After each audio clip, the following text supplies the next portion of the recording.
नमस्कार मित्रों, कैसे हैं आप सभी। उम्मीद करता हूं आप सभी अच्छे होंगे और मस्त होंगे। बैकलॉग सीटों के लेके आप देखेंगे कि अभी भी परेशान है कि क्या बैकलॉग सीटें ऐड होंगी कि नहीं होंगी, और ऐड होती है तो कितनी ऐड होगी, ये भी आप देखेंगे। असमंजस अभी भाई बहनों में बना हुआ है कि बैकलॉग सीटों का क्या होगा।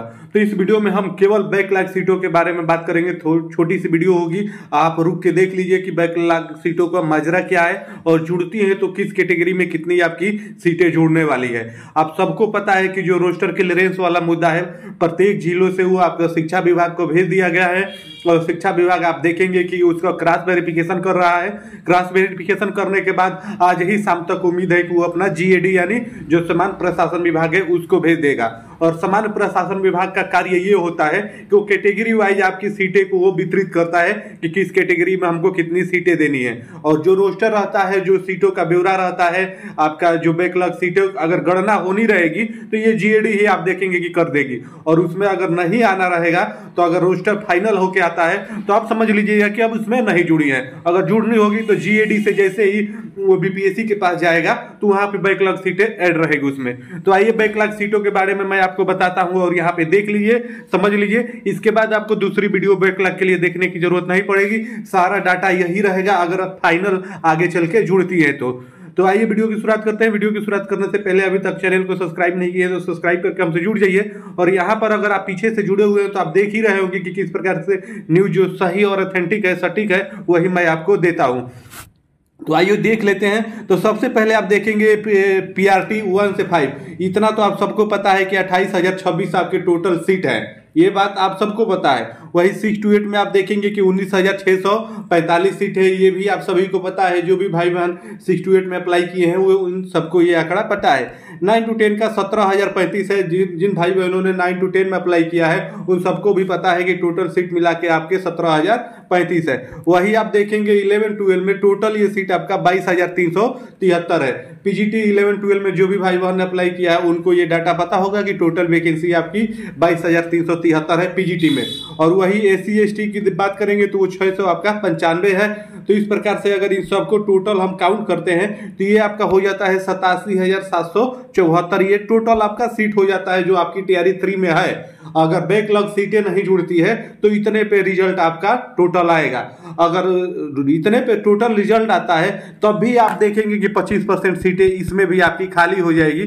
क्योंकि उसका रीजन ये है कि इस बार भी आपका मल्टीपल रिजल्ट दिया जाएगा। किसी भाई का 2 जगह 3 जगह होगा तो ये कहीं जगह हो आप देखेंगे नियुक्ति लेगा तो उसकी सीटें खाली होगी। तो इस प्रकार से एक मोटा मोटी ये डाटा है कि उसमें 25% आपकी सीटें खाली हो जाएगी अगर 87,774 पोस्टों पे आपका रिजल्ट दिया जाता है तो। हालांकि मुझे उम्मीद है अगर बैकलॉग सीटें नहीं जुड़ती है तो आप देखेंगे ये टोटल सीटों पे आपके रिजल्ट देने वाले नहीं है। फिर ये कम पे रिजल्ट देंगे और उससे कम आपकी फाइनल नियुक्ति देंगे। तो ये रहा आपका टोटल आंकड़ा जो ऑफिशियली रूप से आप सभी को पता है। उसके बाद आइए अगली स्लाइड पे मैं आपको अच्छे से समझाता हूँ, दिखाता हूँ बैकलॉग सीटों का क्या माजरा है, किस कैटेगरी में आपकी कितने जुड़ने वाली है। यहाँ पे मैंने सारा देखेंगे कि लिख रखा हूँ। तो इसमें आपको पता है कि 1 से 5 में आपके 28,026 सीट है, 6 to 8 में आपके 19,645 सीट है, 9 to 10 में 17,035 सीट है, 11-12 में 22,373 सीट है। एससी एसटी का भी आप देखेंगे कि 600 आपका 95 सीट है। तो ये टोटल मिला के आपके 87,774 हो जाता है। तो ये तो ऑफिशियली रूप से आया हुआ है। अब बैकलॉग सीटों का आंकड़ा देखिए। बैकलॉग सीट उसे कहेंगे जो टीआरई 1 और टीआरई 2 में आपका ऑफिशियली रूप से खाली हुआ है, उसे हम बैकलॉग सीट कहेंगे। तो आप देखेंगे टीआरई 1 और टीआरई 2 दोनों का ये आंकड़ा है, इसे आप असमंजस में न पड़िएगा। तो 1 to 5 में आप देखेंगे टीआरई 1 और टीआरई 2 को अगर मिलाया जाए तो 11,000 आपके 39 सीट आप देखेंगे कि खाली हुए हैं। अगर बैकलॉग की सीटें जुड़ती है तो 1 to 5 में आप देखेंगे 11,039 सीट आपकी जुड़ेगी। वही 6 to 8 की बात की जाए तो 59,157, इसको अप्रोक्स में 6,000 मान लेते हैं। तो अगर बैकलॉग की जुड़ती है तो 19,645 में आपकी 6,000 ये जुड़ेगी। और 9 to 10 की बात की जाए तो 4316 यहाँ पे सीट खाली है। और 11-12 में आप देखेंगे कि 4,074 आपका सीट खाली है। तो इन चारों को जोड़ा जाता है तो ये आपका हो जाता है 25,306 86। ये है आपका TRE 1 और TRE 2 में जो खाली हुआ है वो। उसके बाद देखेंगे कि उसके बाद नियुक्ति के बाद TRE 1 TRE 2 के बाद आप देखेंगे कि डॉक्यूमेंट वेरिफिकेशन अलग से कई बार करवाया गया है। तो उसमें आप देखेंगे कोई जाति प्रमाण पत्र में छटा है, कोई विकलांग सर्टिफिकेट फर्जी तरीके से लगाया है वो छटा है, किसी की डिग्री फर्जी है, कि कोई सीटेट में पास नहीं है। इस प्रकार से भी अभ्यर्थी आप देखेंगे बहुत सारे छटे हैं। तो उनका डाटा अप्रोक्स में ये भी निकल के सामने आया है कि ऐसे अभ्यर्थी आपके 7614 हैं जो बाद में छटे हैं। नियुक्ति लेने के बाद इन लोगों को आप देखेंगे सेवा से मुक्त किया गया है, तो आपके 7614 है। तो इन सभी डाटा को जोड़ा जाता है तो अप्रोक्स में आप देखेंगे कि आपका 33,000 हो जाता है। तो इस प्रकार से इन सभी सीटों को जोड़ना है। उम्मीद है भगवान करे, भोलेनाथ करे कि ये सीटें जुड़े। अगर ये सभी सीटें जुड़ती हैं तो आप देखेंगे कि 87,774 में आपकी 33,000 सीटें जुड़ेगी। तो ये सीटें जुड़ेगी तो ये टोटल सीट आपका हो जाएगा 1,20,774। जी हाँ भाई लोग, अगर बैकलॉग की 33,000 सीटों को यहाँ पे जोड़ा जाता है तो टोटल सीट आप देखेंगे कि 1,20,774 हो जाएगा। और इसके बाद इतने पे रिजल्ट आएगा तब भी आप देखेंगे कि सीटें 25% आपकी खाली रहेंगी। अगर इतने पे रिजल्ट आएगा, इसमें आप सभी को पता है कि मल्टीपल ही रिजल्ट दिया जाएगा। तो मल्टीपल रिजल्ट देने से हर बार आप देखेंगे कि 25% सीटें खाली होती है, तो 25% सीटें फिर यहाँ से खाली हो जाएगी। तो उसके बाद वो आगे देखेंगे कि TRE 4 में आपको ऐड होंगी अगर बैकलॉग सीटें जुड़ के आता है तो।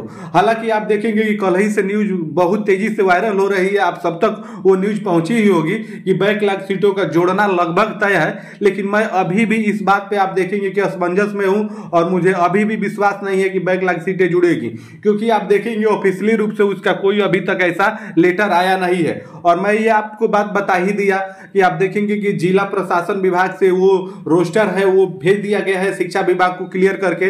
और शिक्षा विभाग आप देखेंगे क्रॉस वेरिफिकेशन कर रहा है और उसके बाद वो GAD को भेज देगा, यानी समान प्रशासन विभाग को भेज देगा। और उसके बाद समान प्रशासन विभाग यानी GAD का कार्य ही यही होता है कि जितनी सीटें हैं पहले टोटल वो देखेगी और उसके बाद किस कैटेगरी में कितनी सीटें देनी है, OBC SC ST EBC general male female में कितनी सीटें देनी है, ये GAD यानी समान प्रशासन विभाग का कार्य होता है।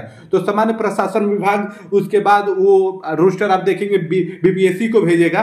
तो यहाँ पे ये GAD के पास ही आया है ना, यहीं पे क्लियर हो जाएगा कि बैकलॉग की सीटें जुड़ेंगी कि नहीं जुड़ेंगी। अगर जुड़नी रहेगी तो आप देखेंगे कि GAD बैकलॉग सीटें जोड़ के वो रोस्टर आपका क्लियर करेगा और कैटेगरी वाइज आपकी सीटें देगा। उम्मीद है मेरी बातों को आप अच्छे से समझ रहे होंगे, सुन रहे होंगे। तो मैंने आपको सारा बता दिया। यहाँ पे ये टोटल आपका जुड़ेगा तो लगभग 39,000 के आसपास में आपका हो जाएगा, ये केवल PRT का। और उसके बाद वही 6 to 8 का 19,000 में अगर 6,000 जुड़ता है तो आप देखेंगे कि ये भी आपका 25,000 के आसपास में हो जाएगा। और 9 to 10 में आप देखेंगे 17,000 में अगर 4,000 जुड़ता है तो ये भी आपका 21,000 के आसपास में हो जाएगा। 11-12 में 22,000 में हम माने कि 4,000 जुड़ेगा तो ये भी आपका 26,000 हो जाएगा बैकलॉग सीटें जुड़ने के बाद। ये सारा आप देखेंगे ये डाटा है बैकलॉग का। उम्मीद है मेरी बात आप अच्छे से समझ रहे होंगे बैकलॉगों को लेके। बैकलॉग सीट अगर जुड़ती है तो आप देखिएगा इतने ही जुड़ेगी, क्योंकि ये ऑफिशियली रूप से डाटा है। और TRE 1 और TRE 2 में वेरिफिकेशन के बाद नियुक्ति के बाद छटे हुए अभ्यर्थियों की भी संख्या कोई कम नहीं है। देखेंगे 7614 के आसपास में है। जो सीटेट में 60% नहीं है वो छटे हैं, विकलांग सर्टिफिकेट लगा के बहाल हुए हैं, गलत तरीके से आरक्षण लेके बहाल हुए हैं वो छटे हैं। तो इस प्रकार से ये संख्या टोटल मिला के आपके 33,000 हो जाती है। और इन तीनों सीटों को दोनों को जोड़ने के बाद आपका इतना हो जाता है। तो बैकलॉग सीटों को जोड़ के आता है तो आप देखेंगे कि कट ऑफ में भी भारी गिरावट मिलेगी, क्योंकि अगर बैकलॉग 33,000 कोई सीट कम नहीं होती है, हर कैटेगरी में हर विषयवार अगर थोड़ी सी भी 500, 600, 700, 1,000 इतनी भी सीटें पड़ेगी तो उसका भी काफ़ी इफेक्ट पड़ेगा, खासतौर पे TGT PGT में। क्योंकि उसमें आप देखेंगे स्टेट पास अभ्यर्थियों की संख्या किसी किसी विषय में ना के बराबर है और ये सीटें जुड़ेगी तो सभी विषय में जुड़ेगी। उम्मीद है आप मेरी बात अच्छे से समझ रहे होंगे। अगर 400-500 सीटें जुड़ती है TGT PGT में तो वहाँ पे देखेंगे काफ़ी असर डालेगा, क्योंकि किसी किसी विषय में तो आपके स्टेट पास अभ्यर्थी है नहीं और किसी किसी विषय में आपके ज्यादा हैं। जैसे आप देखेंगे कि जो आपका सोशल साइंस वाला है वहाँ पे भी अभ्यर्थी आपके ज्यादा हैं। तो इस प्रकार से है।